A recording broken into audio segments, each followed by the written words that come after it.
Okay. It's not as clear. Are we live yet? Yes. Oh, okay. Hi.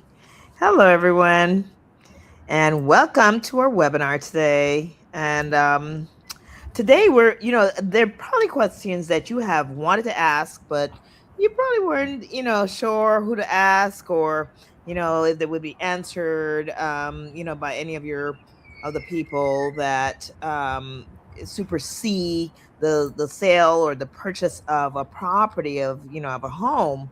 So here we are today trying to ask, and answer a few questions that majority of the people might be asking, right? So Correct. Correct. Obviously, a lot of people have a lot of questions when it comes to the home buying process. A lot of people may be confused. The biggest thing that I would say would be the misconception would be like the down payment portion. I would say a lot of people think that they only have to come in with a down payment, but there is the closing side, which is the closing costs, which it's going into the escrow and title fees. Your property taxes are going to be collected.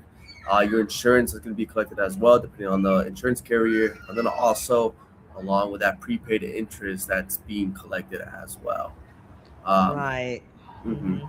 Oh, we forgot to introduce yourselves. My name is Soraya Machado-Powell, and I've been a realtor for the last 35 years. And my partner is. This is Saul CC Financial. I've been doing this for 5 years. Just here trying to give out, good knowledge, good game plan for everybody that's out here trying to learn more.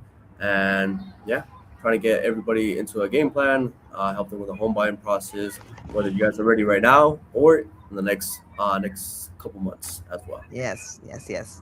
So why don't we get started with our questioners or Q&A today? Yeah, most So, definitely. mhm. So first off, what the biggest thing right now is my price, is my home valued at the right price, or am I buying this house at the right price as well? Right. So you want to know if your home is priced correctly. If you were selling your home, what I would do is a comparative market analysis, which compares all the homes that are in within the half mile radius or less, and the homes that have about the same square footage, same amount of bedrooms, et cetera, or that's adjustable accordingly.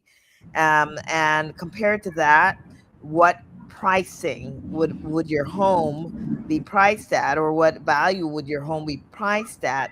Once that's conducted, once that market analysis is conducted, then your home in comparison to the other homes around it. So yes, to be able to know if your home is priced correctly, don't look at Zillow and don't look at those things, because your realtor would be the one who would tell you whether your home is priced correctly or not. Really and truly, yes. That's very correct. That's a good thing that you bring that up. When you go on Redfin or on Zillow, the biggest thing on those items, on those type of websites, they're gonna also add like probate homes and other homes that are not uh, as like Mm, concrete comparables to your current house. So it's always good to go reach out to a realtor or a professional that knows what they're doing, and not just go off base Zillow, just because Zillow's not going to give you the most accurate value on your guys' property.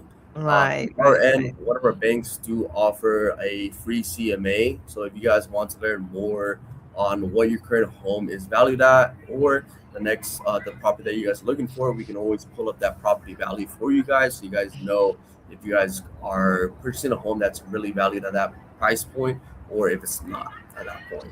Right, and also I just want to add that I do offer a free comparative market analysis also. So with no obligation, really and truly. Yes. Correct, correct. And this analysis on my end with our bank, we can pull it up within minutes. Just if all we need is a property address, and then we can just pull it up very quickly, and then we can send it over directly via message, or even via email through a PDF, or even through a link as well. And I'll show you like the databases of what's going on in the current market of that property, regarding the current most recent sales, along with what is the rental market in that area, and more informational information of that area of that property as well. Right, right, right. So another question that, many of our viewers have asked is, what should I look for during a home walkthrough or inspection that most buyers miss? Okay, so there are a few things that we're looking for.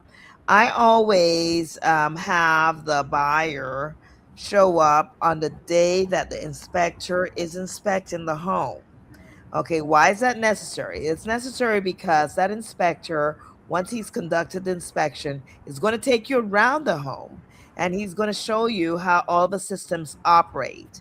Like, for instance, the HVAC, how to program it, or the where is the gas shut off, or there's a panel, the electrical panel labeled, things like that. But how to operate different things, and there are a lot of things that might be missed if you don't walk around with that inspector. So he will be telling you majority of things that need to be repaired and so on and so forth. Those are negotiable with the sellers, actually. So I'm also looking, I always looking up in the ceiling when it's raining. But if it's not a rainy day, well, then fine, you just look up in the ceiling as you're walking around to see if you see any discoloration. If you see discoloration, that means that there is an issue and there's a possibility of it having a water leak or something like that, right? So different things like that. But my best advice is to be there when the inspector is there. That way you are able to walk around with the inspector. He will teach you how to operate a lot of the systems in the home, and you can ask questions at that time, and you can ask what needs to be repaired, and so on and so forth with that inspector. So that would be a good idea. Yes. So you're gone? I don't know. My partner is gone. Let's see if he can rejoin us in a few minutes. Okay. So another question that would be asked is, how long does the whole home buying process take from start to keys in hand? Well, that is a question that it all depends on how many days you put down, right?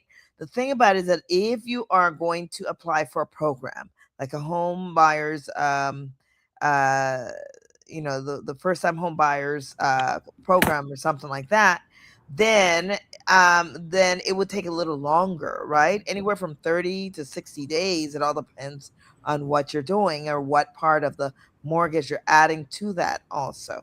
Okay, and it all depends, so from start to finish it could take anywhere from 30 days, 45 days, 60 days, depending on how long there's a program that you're looking at, or there's something else that you're applying for and everything else. It all depends also if the seller needs extra days to be able to give you the keys or something like that. So that's dependent on a lot of things. Okay. Yes.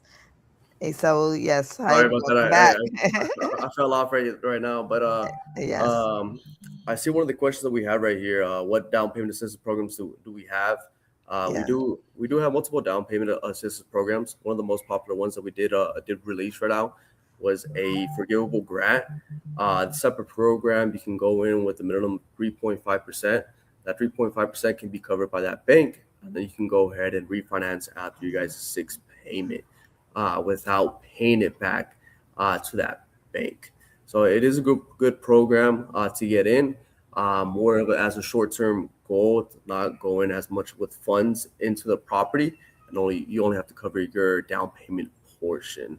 So it's a good way to save money, funds from the get go, and then that way you're going into a home that you love, and now you're paying those extra monthly the next 6 months at that monthly payment, and then you can streamline to reduce you guys' payment and have more control of that mortgage payment.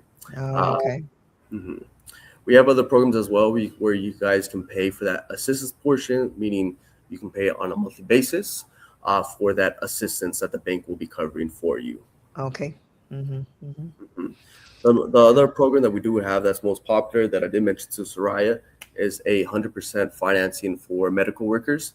So anyone that Right. has a doctor degree or has just graduated from college with a doctor degree, or even as a registered nurse, they can also apply for a mortgage using this program as 100% financing, meaning no down payment, only have to come in with the closing costs.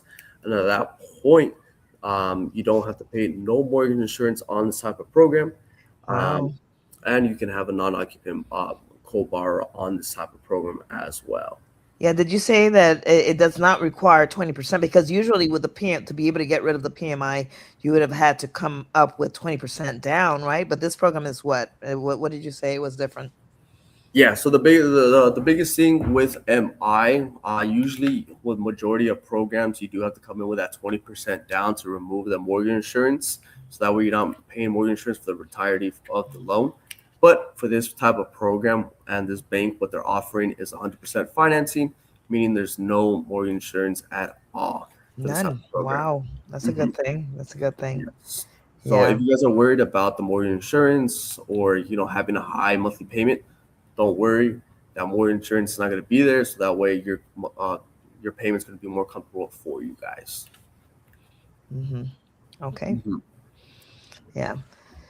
Other So, another question that they asked was, what is the biggest mistake first time buyers make? Um, I see this all the time is the first few months a lot of buyers think that okay, I'm gonna start from the process first. Yeah, you're already pre-approved for a certain amount, and now they start to spend money on that credit card, or they go out and buy furniture or use their credit to do that. That's a no. Mhm. No big purchases until it's closed. And I wouldn't even recommend any big purchases like that, because your first few months of paying that mortgage are very important. You got to have that money. So make sure that you're not making, don't get impulsive with that credit card buying all these things that are not necessary at that time. Okay? So no big purchases, because and don't change jobs. Okay. Yeah, That's that's the another biggest one. one right there. Yeah, That's don't a change big jobs one. during That's escrow. yeah, Obviously, the banks do yeah. want to see that you guys are working consistently with the Right, current right. employer for the last 2 years and year to Yeah. date. If you guys switch jobs during escrow, it will get a little more complicated. But as you say, there's always a solution for a problem. So if that happens, there is a solution, but do not let it happen because it will delay the process for you guys. Right, right, right. Another mistake that I would say that I would bring up would be falling in love with a house before knowing where you guys qualify. That would be the biggest mistake I would say. Um, you know, Everyone loves going to go see the houses, myself included. I like to go see homes as well. But the biggest question that everybody has is, can I afford the monthly payment? Am I able Yeah. to come in with a down payment and closing costs for this house? Are we qualified for this house? So that's the biggest thing I would say.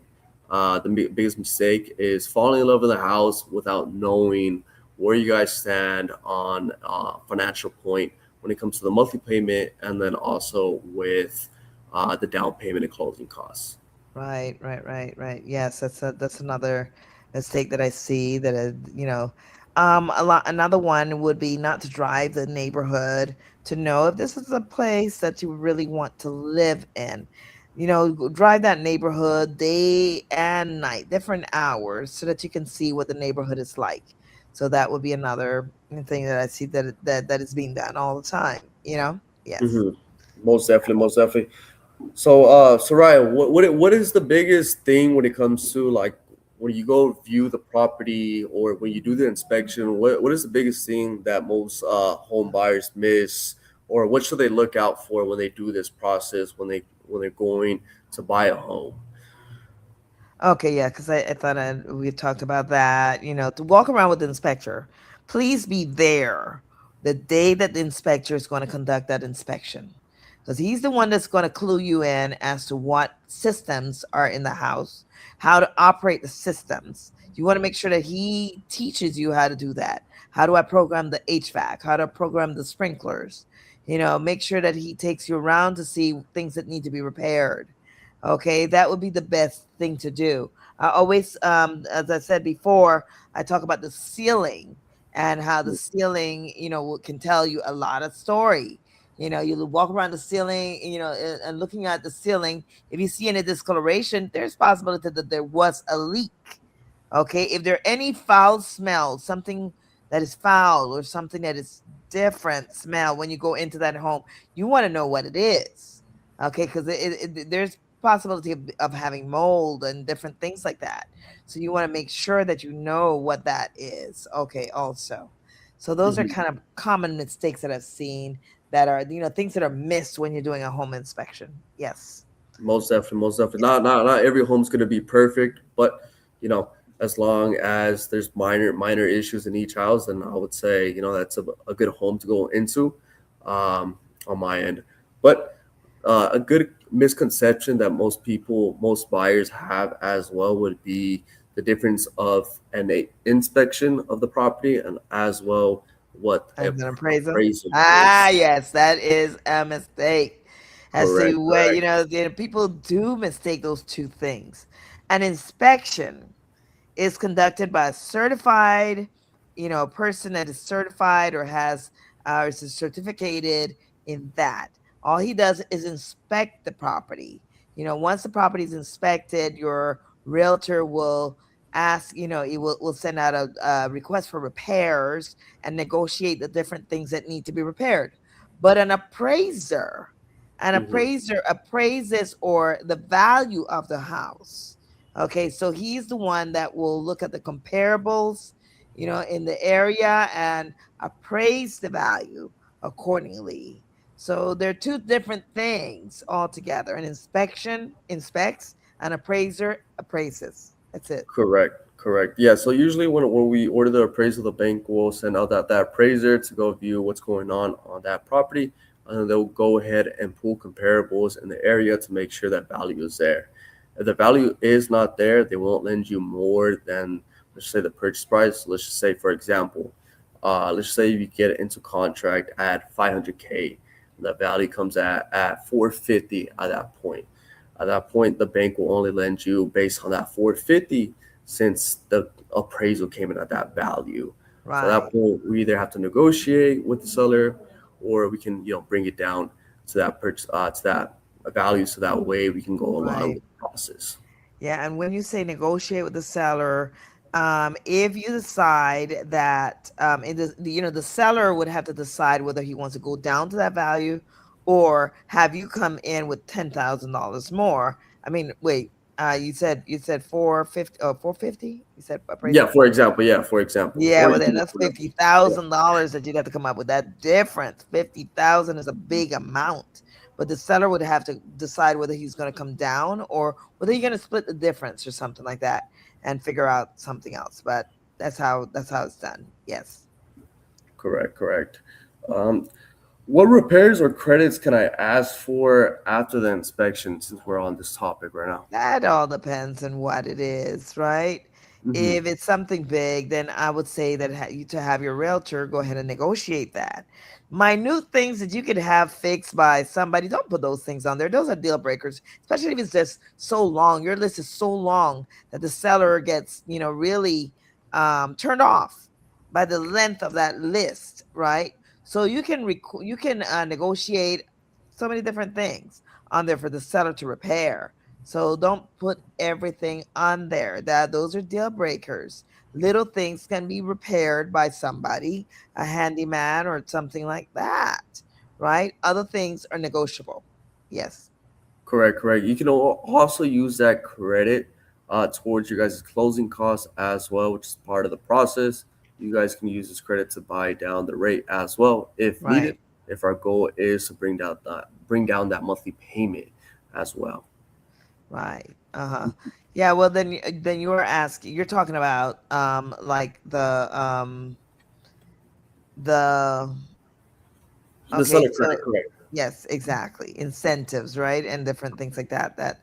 that the seller, you can negotiate with the seller to get, right?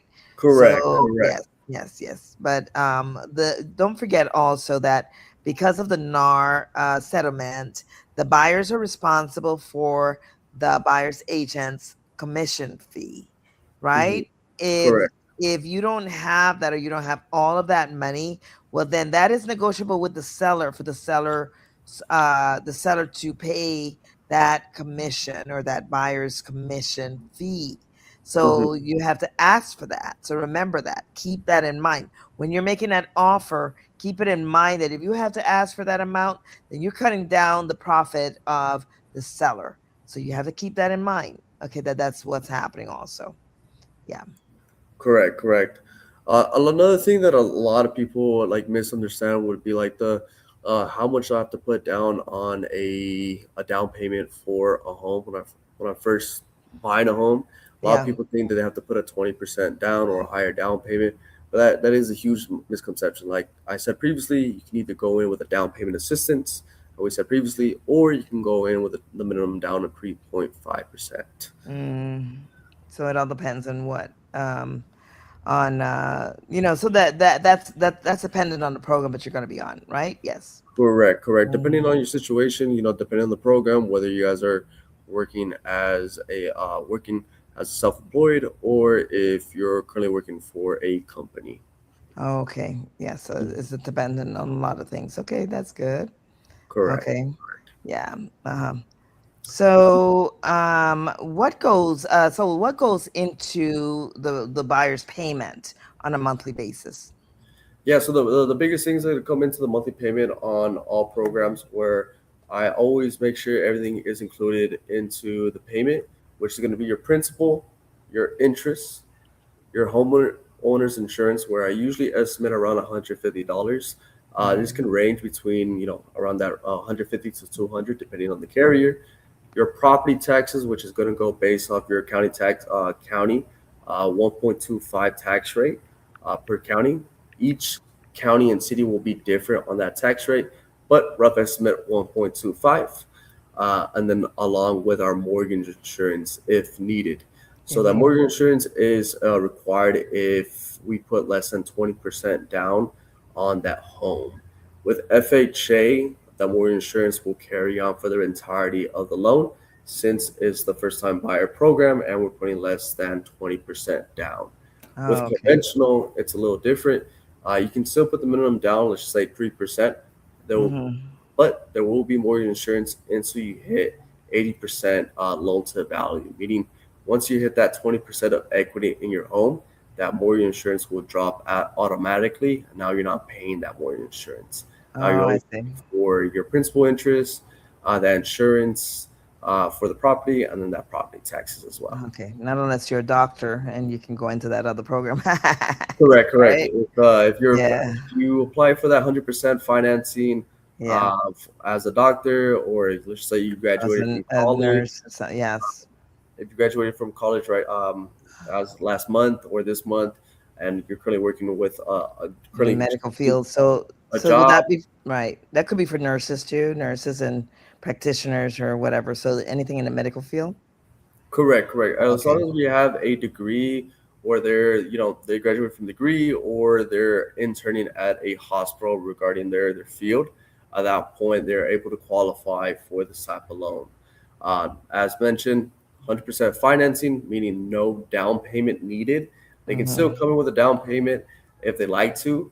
That would bring up the qualification as well, but it's not needed. It's not needed. Oh, okay. That's good Correct. to know. That's good to know. So, you know what? I wanted to go back to something that I was Mhm. talking about earlier. I was talking about the things that were negotiable, for a buyer to negotiate Mhm. once, the inspection has been done.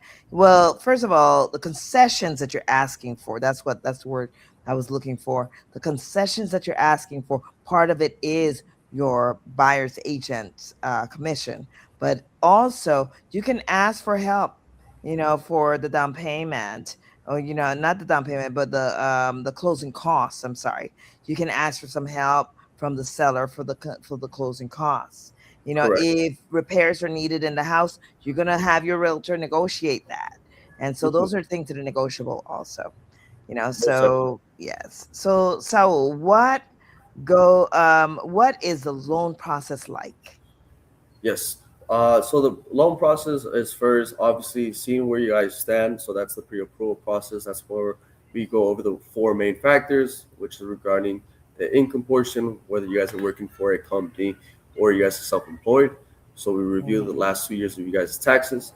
Two would be the credit portion. So the minimum FICO that we do need is a 580 for the first-time buyer program. Obviously, if we have a higher FICO, then we can apply for more programs as well, depending on your guys' scenario. Three would be the monthly liabilities.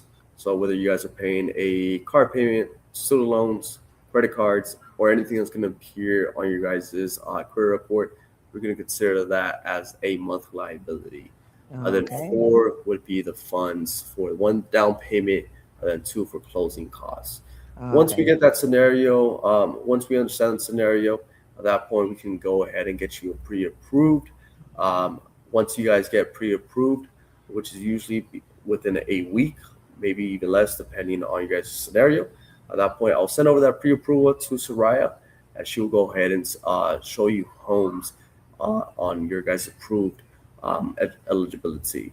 Once you Okay. guys find that home and we're able to submit the offer, at that point, you guys will submit your guys' file to the underwriters, meaning the bank, and that way they can send over you guys' what's called initial disclosures, which is able to, you know, be able to underwrite you guys' file, meaning it's a audit on the bank side, reviewing your guys' file to see what questions they have. If they don't have any questions, then we can get our what's called our clear to close. Right. But if they do have questions, they'll give us what's called conditions. So those conditions will have to satisfy. Once we satisfy all those conditions and we go ahead and lock in what's called the rate as well, Mhm. at that point we'll be able to get our final approval. Once we have our Mhm. final approval, this means our clear to close. So once we Mhm. have the clear to close, that's when we're able to have our final loan docs, and then that's when you sign with the notary and see what the monthly payment is, what your loan amount is, and then along with the interest rate, and then what's our cash close for the purchase as well. Okay, that sounds good. That sounds good. I have another question. What's the difference between, okay, I'm gonna answer that question though. Hmm. What's the difference between a real estate agent and a realtor? Because I hear that question a lot. Mm, And then when I call myself a realtor, what do I mean by that? Well, okay. a real estate agent is just is a licensed professional who helps clients buy or sell or rent properties, right? But a Hmm. realtor is a specific type of real estate agent, who is an active member of the National Association of Realtors. So that's a little higher in that, and it's bound. We're bound by a strict code of ethics. So you'd want to hire a realtor because that person, it's already guaranteeing that we are guided, and bound by the strict code of ethics, and if anything happened, that you could actually go after that person because of that, right? Yes. Yeah. Correct. But let me Yeah. ask you this question. Mhm. What's the difference between a mortgage broker and a retail loan officer then? That's a great question. A lot of people don't have a misconception of what even is um, a broker or even a loan officer, just because they majority of the time they do just work with the realtor, and then they get connected with the loan officer. But to get more into detail what the difference is, your retail loan officer is more a private lender, so that's like your Chase, your Bank of Hmm. America, your Wells Hmm. Fargo. Those type of banks are more restrictive when it comes to the qualification, meaning you won't be able to qualify as much depending on your guys' scenario. When it Hmm. comes as a brokerage, we are able to price out your guys' scenario with multiple banks and be able to make certain exceptions depending on your guys' scenario.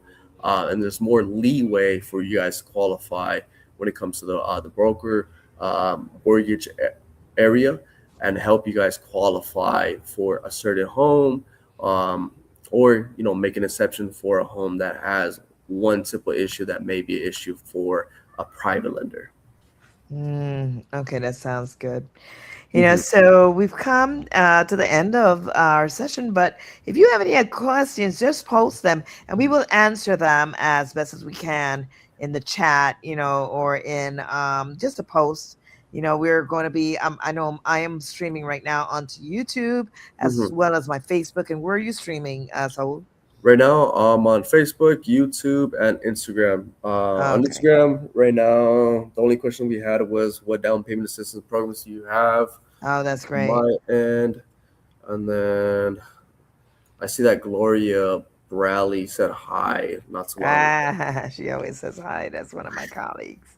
So that's great. Okay, so if you have any other questions, please feel free to reach us. I can be reached at that number that's there, 310-213-4993. And what number can you be reached at, Saul? So you guys can reach me out at my social media at LEL Saul Frausto, or you guys can hit me up directly at my cell 424-703-8611. That is my personal cell. So feel Yes. free to reach out via call or via text as well. Okay. And thank you for being here. And thank you for, if you had any questions, as we said before, don't Mhm. forget to reach out. Okay. Most Have a good definitely, most evening. definitely. If you guys have any questions, feel free to reach out. We're here to Yeah. help you guys. Yeah. Have a good evening and see you next week. Most definitely. Bye bye.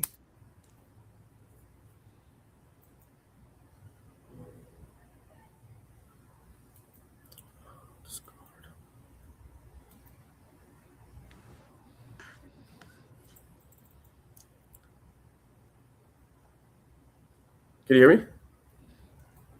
We're still